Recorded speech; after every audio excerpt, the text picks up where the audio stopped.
स्वागत है CSN study में। और आप लोग देख रहे हैं मॉडल सेट 1 यानी कि साइंस के हम लोग 2024 में मॉडल सेट 1 को पढ़ने जा रहे हैं। एग्जाम वाला प्रश्न जो आपके एग्जाम में हर हाल आएंगे।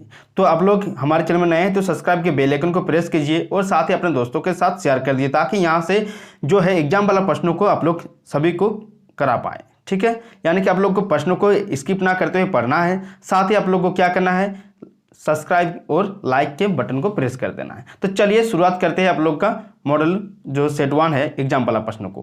तो चलिए आप लोग का क्या है, पहला क्वेश्चन क्या है साइंस में कि निर्वात में प्रकाश की चाल होती है। तो निर्वात में प्रकाश की चाल क्या होती है, तो आप लोग जानते हैं कि 3 × 10⁸ मीटर सेकंड होता है। लेकिन आपको कन्फ्यूज करने के लिए दे सकता है, लेकिन आप लोग को याद रखना है कि निर्वात में चाल जो होती है 3 × 10⁸ मीटर पर सेकंड यानी कि 3 × 10⁸ मीटर पर सेकंड होता है। ठीक है, नेक्स्ट क्वेश्चन क्या है कि स्पष्ट देखने की न्यूनतम दूरी कितनी होती है। यानी स्पष्ट देखने की न्यूनतम दूरी जो होती है हम लोग का कितना होता है, वो होता है आपका 25 सेंटीमीटर होता है। ठीक है, 25 सेंटीमीटर होता है। जो हम लोग स्पष्ट उससे भी पहले यदि कर देते तो भी तो पर भी नहीं देख पाएंगे। ठीक है, यानी कि 25 मान लिया 15 किसी का सेंटीमीटर से कोई वस्तु को हम लोग देख रहे हैं तो उतना हम लोग को दिखाई नहीं देता, धुंधला धुंधला दिखाई देता है। यानी कि हम लोग का जो स्पष्ट देखने के लिए कितनी दूरी होती है, 25 सेंटीमीटर, याद रखिएगा। नेक्स्ट क्वेश्चन क्या है, आंख के रंगीन भाग को क्या कहते हैं। देखिए आंख के रंगीन भाग को आइरिस कहते हैं। ठीक है, आइरिस क्या है, एक आंख का रंगीन भाग होता है। नेक्स्ट क्वेश्चन क्या है, अवतल दर्पण की फोकस दूरी होती है। तो अवतल दर्पण की जो फोकस दूरी होती है वो ऋणात्मक होती है। ठीक है, यानी क्या जो उत्तल दर्पण की फोकस दूरी तब क्या होती है, वो होती है धनात्मक होती है। ठीक है, याद रखिएगा। आप लोग को पूछ सकता है कि उत्तल दर्पण या अवतल दर्पण पूछ सकता है। ठीक है, नेक्स्ट क्वेश्चन याद रखिए, गोलीय लेंस मुख्यतः कितने प्रकार होते हैं। देखिए गोलीय लेंस, देखिए गोलीय लेंस है, इसको काट देंगे तो कितना प्रकार हो जाएगा, 2 प्रकार होता है, यानी कि उत्तल और अवतल होता है। ठीक है, नेक्स्ट क्वेश्चन क्या है, प्रकाश की किरणें गमन करती है। तो देखिए प्रकाश की किरणें, देखिएगा आप लोग एक स्ट्रेट पाइपलाइन लीजिएगा। ठीक है, जिसमें दोनों तरफ से छेदा होता है। ठीक है, अब उसको लाइट पास कीजिएगा तो यहाँ क्या, अब मोमबत्ती को देखिएगा तो उसमें दिखेगा। जैसे आपको इसको बैंड कर दीजिए पाइप को तो क्या हो जाएगा, दिखेगा नहीं। यानी कि सीधी रेखा में क्या होता है, स्ट्रेट लाइन में प्रकाश की किरणें गमन करता है। ठीक है, नेक्स्ट क्वेश्चन क्या है, शोषण कैसी रासायनिक अभिक्रिया, यानी कि शोषण कैसी रासायनिक अभिक्रिया। देखिए शोषण, हम लोग जब कुछ भी खाते हैं तो क्या बनता है, ऊर्जा मिलता है। तो ऊष्माक्षेपी होता है। ऊष्माशोषी क्या है, तो ऊष्माशोषी जिसमें ऊर्जा का लगता है, किसी रिएक्शन को कराने में ऊर्जा को लगता है, उसको ऊष्माशोषी कहते हैं।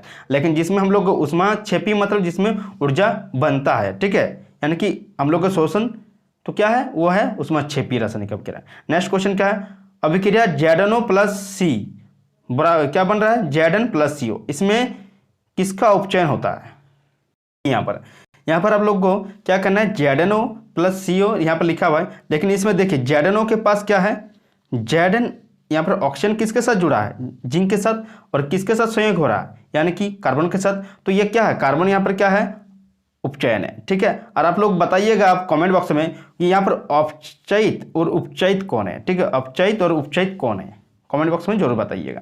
नेक्स्ट क्वेश्चन क्या है, कौन सा पदार्थ लाल लिटमस पत्र को नीला कर देता है। यानी कि कौन सा पदार्थ जो है लाल लिटमस पत्र को क्या कर देता है, नीला कर देता है। यानी कि क्षार जो है लाल लिटमस पत्र को क्या कर देते हैं, नीला कर देता है। यही आपको पूछा जाएगा कि नीला लिटमस पत्र को लाल कौन कर देता है, तो उसको आप लोग कमेंट बॉक्स में जरूर कमेंट कीजिए। नेक्स्ट क्वेश्चन क्या है, पदार्थ ABCD का पीएच मान क्रमशः 2, 7, 10, 14 है। यह पदार्थ में कौन अम्ल है। यानी कि ABCD, देखिए AB का मान यहाँ पर पूछा, A का मान कितना है, 2 है, B का मान कितना है, 7 है। ठीक है, उसके बाद C का मान कितना है, 10 है, और D का मान कितना है, 14 है। यहाँ पर पूछा कि अम्ल कौन है। देखिए आप लोग जानते हैं कि हमारा जो पीएच स्केल होता है, ठीक है, 7, इधर 6, 5, 4, 3, 2, 1, इधर कितना होता है, 14 तक होता है। यहाँ पर देखिए इधर जो रहता है अम्ल होता है और इधर जो रहता है क्षारक होता है। यानी कि देखिए 7 से 7 क्या उदासीन होता है। यहाँ पर देखिए अम्ल है, यानी कि 7 से इधर 6, 5, 4, 3, 2, यह क्या होगा, अम्ल होगा। ठीक है, यानी कि 2 यहाँ पर क्या है, अम्ल है। यानी कि A का पदार्थ जो A का मान क्या है, वो 2 है, यानी कि वो क्या है, अम्ल है।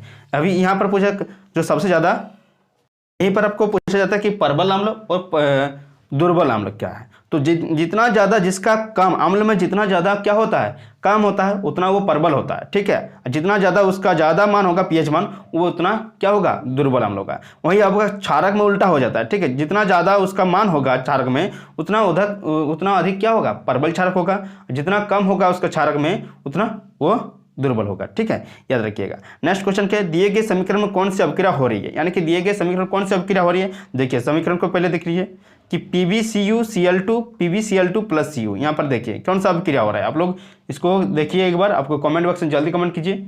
ठीक है, इसमें देखिए क्या हो रहा है कि Pb जो है, Pb के साथ क्या जुड़ रहा है, Cl2 जुड़ रहा है, यानी कि देखिए यह Cl2 क्या हो रहा है, Cu बन रहा है, यानी कि Cl जो है इसके साथ जुड़ रहा है, तो इसको क्या कर रहा है, विस्थापित कर रहा है, यानी कि विस्थापन अभिक्रिया है ना। तो यह क्या है, विस्थापन अभिक्रिया है। ठीक, आपका जो जो जवाब दिया उसका सही है। नेक्स्ट क्वेश्चन क्या है कि एक ऐसे धातु जो प्राकृतिक में स्वतंत्र अवस्था में पाई जाती है, कौन सा अवस्था है कि स्वतंत्र अवस्था में पाई जाती है, ऐसा कौन सा धातु यहाँ पर देखिए क्या क्या, एल्युमिनियम है, सोना है, क्रोमियम है, जस्ता है। तो आप लोग कमेंट बॉक्स में कमेंट कीजिए पहले, उसके बाद इसका हम जवाब बोलते हैं। तो इसमें कौन सा हो जाएगा, सोना हो जाएगा। ठीक है, सोना होगा। नेक्स्ट क्वेश्चन क्या है, निम्न में कौन सा धातु अधातु है विद्युत का सुचालक है, यानी कि विद्युत का सुचालक होता है कौन सा अधातु होता है, तो ग्रेफाइट जो अधातु होता है वो विद्युत का सुचालक होता है। नेक्स्ट क्वेश्चन याद रखिएगा, मनुष्य में वृक्क का एक तंत्र का भाग है, मनुष्य में जो है एक वृक्क के एक तंत्र का भाग है, किसका भाग है, पोषण का, शोषण का, उत्सर्जन का, परिवहन का। आप लोग इसको कमेंट बॉक्स में कमेंट कीजिए, जल्दी से कमेंट कीजिए। तो यह उत्सर्जन का है। ठीक है, नेक्स्ट क्वेश्चन चलिए चलते हैं, मानव हृदय में कितने कोष्ठ होते हैं, तो मानव हृदय में कितने कोष्ठ होते हैं, तो मानव हृदय में कितने कोष्ठ होते हैं, क्या कोष्ठ होते हैं, 4 कोष्ठ होते हैं ना। कितने कोष्ठ होते हैं, तो 4 कोष्ठ होते हैं। तो चारों कोष्ठों के नाम आप लोग कमेंट बॉक्स में पहले कमेंट कीजिए। ठीक है, नेक्स्ट क्वेश्चन क्या है, इनमें से किस मोकुलन विधि द्वारा जनन होता है, यानी कि इनमें से कौन सा होगा जो मोकुलन विधि द्वारा जनन होता है। तो अमीबा है, हाइड्रा है, मोइकर है और स्पाइगर। यानी कि हाइड्रा में क्या होता है, मोकुलन विधि द्वारा जनन होता है। वहीं अमीबा में क्या होता है, तो द्विखंडन या बहुखंडन द्वारा होता है। ठीक है, नेक्स्ट क्वेश्चन क्या है, परागकोश में होते हैं, परागकोश में क्या होता है, देखिए द्विखंडन में भी अमीबा होता है। ठीक है, उसमें जो परागकोश में होते हैं, तो परागकोश में क्या पाया जाता है, देखिए परागकोश में जो है क्या याद रखिएगा, परागकण पाया जाता है। ठीक है, नेक्स्ट क्वेश्चन क्या है, लड़कों में यौनावस्था के लक्षणों का नियंत्रण कौन हार्मोन करता है, यानी कि टेस्टोस्टेरोन हार्मोन जो है लड़कों में यौनावस्था के लक्षणों का नियंत्रण करता है, टेस्टोस्टेरोन हार्मोन। नेक्स्ट क्वेश्चन क्या है, चिपको आंदोलन की शुरुआत कब हुई थी, तो चिपको आंदोलन की शुरुआत जो आपका हुई थी 1970 ईस्वी में हुई थी, याद रखिएगा। इसमें हम लोग 20 क्वेश्चन कर रहे हैं, लेकिन 20 क्वेश्चन के बदले हम लोग को 30 का क्वेश्चन हो जा रहा है जो आपके सिलेबस है, क्योंकि इसमें बहुत सारे क्वेश्चन जो आपको पूछे हैं उसका जरूर जवाब दीजिएगा। साथ ही आपका 20 क्वेश्चन के बदले आपको 30 क्वेश्चन हो गया। ठीक है, और 5 क्वेश्चन करते हैं। इनमें ग्रीन हाउस गैस कौन है, तो ग्रीन हाउस गैस कौन है, इसमें से देखिए कार्बन मोनोऑक्साइड है, कार्बन डाइऑक्साइड है, ऑक्सीजन है, इनमें से कोई नहीं, तो इसमें कौन हो जाएगा, कार्बन डाइऑक्साइड होगा। ठीक है, नेक्स्ट क्वेश्चन क्या है, चलिए देखते हैं। CaSO4 ½ का नाम क्या है, यानी कि यह क्या है, प्लास्टर ऑफ पेरिस है। आप ही के यहाँ पर पूछा जाता है CaSO4 2H2, इसका यह किसका है। ठीक है, यानी कि यह किसका है, तो यह है आपका जिप्सम का। ठीक है, नेक्स्ट क्वेश्चन क्या है, लेंस की क्षमता का ऐसा मात्रक क्या है, तो लेंस की क्षमता का डायप्टर होता है। ठीक है, एक एकल जीव प्लाज्मोडियम किस विधि द्वारा जन्म होता है, एकल जीव प्लाज्मोडियम जो है वो बहुखंडन द्वारा जनन होता है उसका, नहीं उसका जो जीव नए जीव जो बनते हैं वो बहुखंडन विधि के द्वारा बनता है। तो आपको पूछा जाएगा प्लाज्मोडियम में किस विधि द्वारा जन्म होता है, आपको ऑप्शन दिया जाएगा, जैसे हाइड्रा का दिया हुआ था, मोकुलन, खंडन, बहुखंडन। ठीक है, बहुत सारा रहेगा, तो आपको क्या मानना है, बहुखंडन वाला। प्लाज्मोडियम में किस द्वारा जन्म होता है, बहुखंडन में। नेक्स्ट क्वेश्चन है, मानव नेत्र के उस भाग का नाम लिखिए जिस पर किसी वस्तु का प्रतिबिंब बनता है, क्या बनता है, प्रतिबिंब बनता है, तो उसको क्या कहते हैं, रेटिना कहते हैं, दृष्टिपटल। ठीक है, तांबा एवं जस्ता की मिश्र धातु का नाम क्या है, तो पीतल कहते हैं। तांबा और मिश्र धातु के जो मिश्र धातु होता है उसको क्या कहते हैं, पीतल कहते हैं। तो हम लोग 25 नहीं, यहाँ पर 30 क्वेश्चन टोटल पढ़े। ठीक है, यानी कि यहाँ पर 25 तक, लेकिन बहुत सारे क्वेश्चन ऐसे बताए जो आपको एग्जाम में आएंगे। ठीक है, तो आप लोग क्या कीजिए, इसको जल्दी से पढ़ लीजिए, साथ ही अपने दोस्तों के साथ शेयर कर दीजिए। यह एग्जाम वाला प्रश्न है, सारे एग्जाम वाला प्रश्न है, क्या है, एग्जाम वाला प्रश्न है। तो आपको क्या करना है, सबसे पहले लाइक कीजिए वीडियो को, साथ ही एक बार नहीं होता है दोबारा देख लीजिए और अपने दोस्तों को जरूर शेयर कर दीजिए। तो मिलते हैं नेक्स्ट वीडियो के साथ, तब तक के लिए देखते रहिए CSN स्टडी। जय हिंद।